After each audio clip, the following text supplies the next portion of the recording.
6,000 का मतलब क्या? आप लोग समझते क्या है 6,000? 6,000 मतलब महीने का 500 रुपया। 500 रुपये में क्या होता है? मोदी जी क्यों नहीं ले लेते 500 रुपया? 8,500 करोड़ की प्लेन में घूमते हैं, लाखों रुपया तनख्वाह लेते हैं, और आप किसानों को कहते हैं बस ये 2 कौड़ी का मतलब 500 रुपया देकर उनको ठगाना चाहते हैं। अरे भैया, मैं भूखा हूँ, मुझे रोटी चाहिए, आप मुझे लाके फूल का हार दे रहे हैं, सम्मान दे रहे हैं, उससे क्या पेट भरेगा? भारत रत्न दिया है। अरे भारत रत्न से क्या पेट भरेगा? भारत रत्न वो तो 89 में बेचारे देहांत हो गया उनका, उनको पहले दे देना चाहिए था। भारत रत्न से अभी रोटी का क्या, एमएसपी का क्या लेना देना है? उन किसानों का क्या लेना देना जो जेलों में बंद है? उन जो किसान शहीद हो गए, उनकी विधवाओं का, उनके बच्चों का क्या लेना देना है? जैसे रामराज में शंभुक की हत्या हुई थी, जैसे गर्भवती महिला को रामराज में छोड़ दिया गया था, है ना, जैसे जो है बाली की हत्या की गई थी, वही काम ये कर रहे हैं। मंदिर बनाना क्या सरकार का काम है? सरकार का काम क्या मंदिर बनाना है? संविधान में लिखा है। आप संवैधानिक बात कर रहे हैं। अगर मुसलमान जो है अपने हक की आवाज़ उठाए तो आतंकवादी, अगर सिख अपने सिख और जाट अपनी हक की आवाज़ उठाएं तो खालिस्तानी, पाकिस्तानी, आतंकी, विद्रोही, सब कुछ हम ही बन जाते हैं। मतलब इस देश में, ये देश क्या आप अनार्की लाना चाहते हैं इस देश में?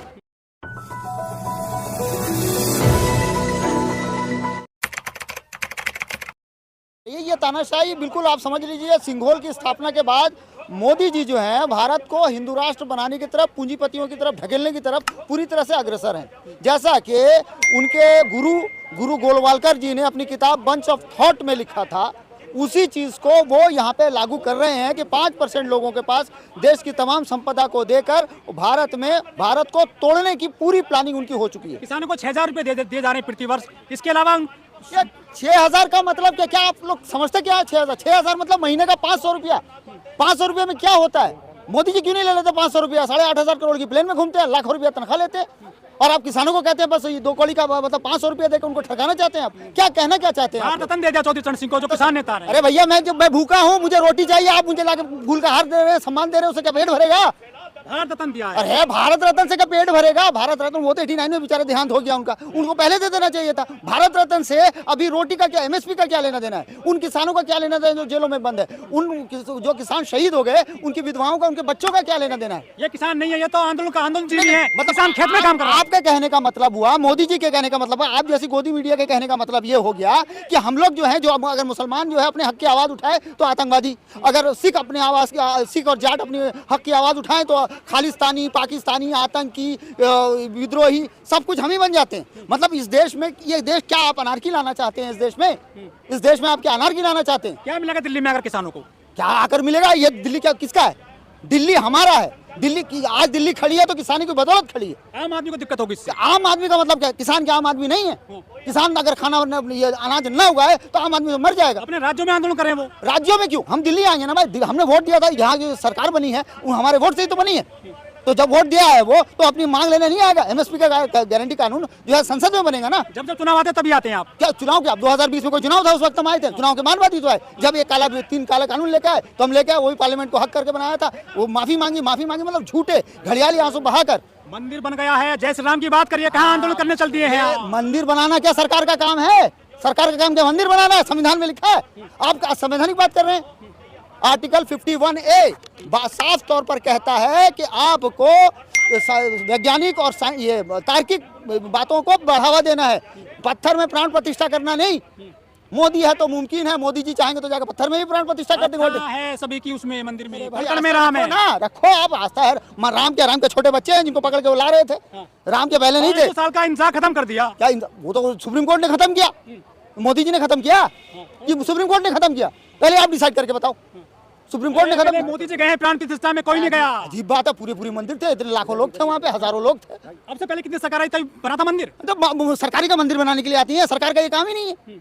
सरकार का ये काम ही नहीं है ना, संविधान में ना। काशी मथुरा बाकी है। तो आप तो उसको भी बुलडोजर चला के तोड़ दो, बुलडोजर चला के उसको भी तोड़ दो। तोड़ेंगे और जरूर तोड़ेंगे। योगी जी जो भेज देंगे, अभी तो वार्निंग भी दे दी है उन्होंने, चेतावनी दे दी है, दे दो नहीं। में मंदिर है नीचे, वो आपको हर जगह नजर आएगा। अभी सत्ता में बैठे हैं ना, बुलडोजर भेज के तोड़ देंगे। जैसे हल्द्वानी में जाके तोड़ दिया, छोटे छोटे बच्चों को जो है 18 साल 19 साल के नौजवान बच्चों को जो है पकड़ के जेल में डाल रहे हैं आप।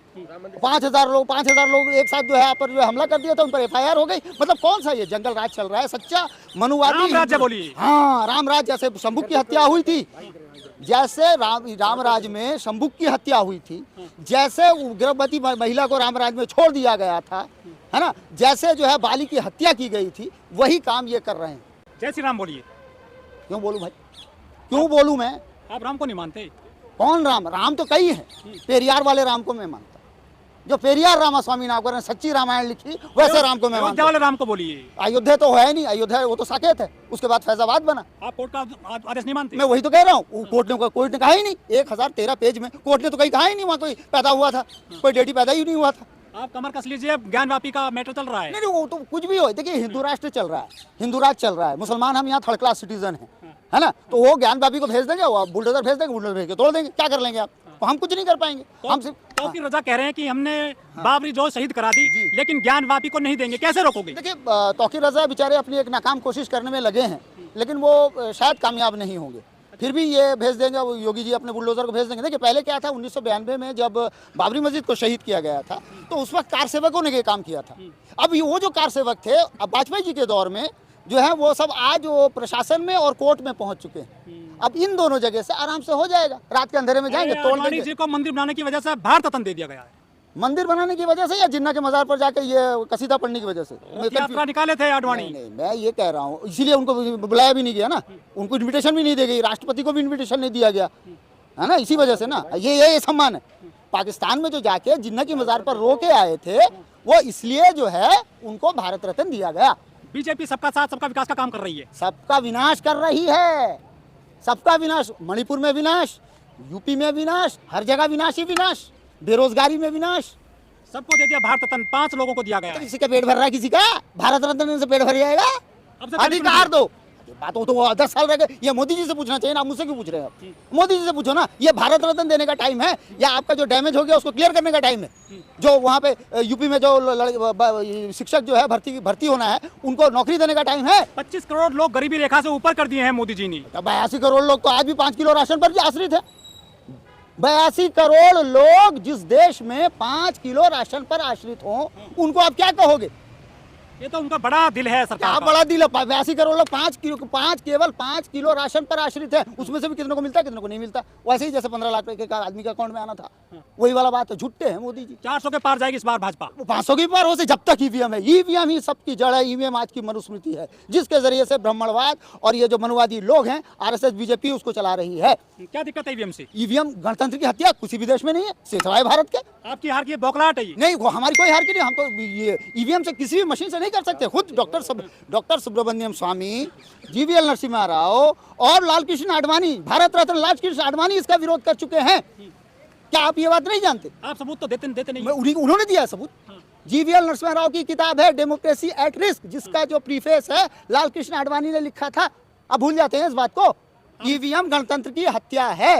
क्या भारत सेकुलर रहा है? क्या आपकी नहीं, ये हिंदू राष्ट्र है, ये हिंदू राष्ट्र बन चुका है, जहाँ पे केवल पूंजीपतियों का राज हो गया है। जैसा बनाया गया था इसको, आपका जो बंच ऑफ थॉट में मी एंड माई नेशनहुड, ये 2 किताब में गोलवालकर ने जो बात लिखी थी, आज मोदी जी ने उसको पूरा कर दिया वाजपेयी जी तो की हिंदू मदद से। राष्ट्र में राम राज्य में मुसलमान बचे हैं क्या? नहीं, मुसलमान तो बचे रहेंगे। मुसलमान तो गलती 1932 में कर चुके हैं, अपना सेपरेट इलेक्टोरेट छोड़कर। आज अगर SC ST को 2 वोट का अधिकार न मिला, मुसलमानों को सेपरेट इलेक्टोरेट न मिला, तो आज ऐसे ही वो सेकंड क्लास, ये थर्ड क्लास सिटीजन बन के यूं ही चलते रहेंगे। 131 सांसद बैठ के भी वो कुछ नहीं कर सकते। मुसलमानों का जो सांसद हैं वो तो आप जानते ही हैं।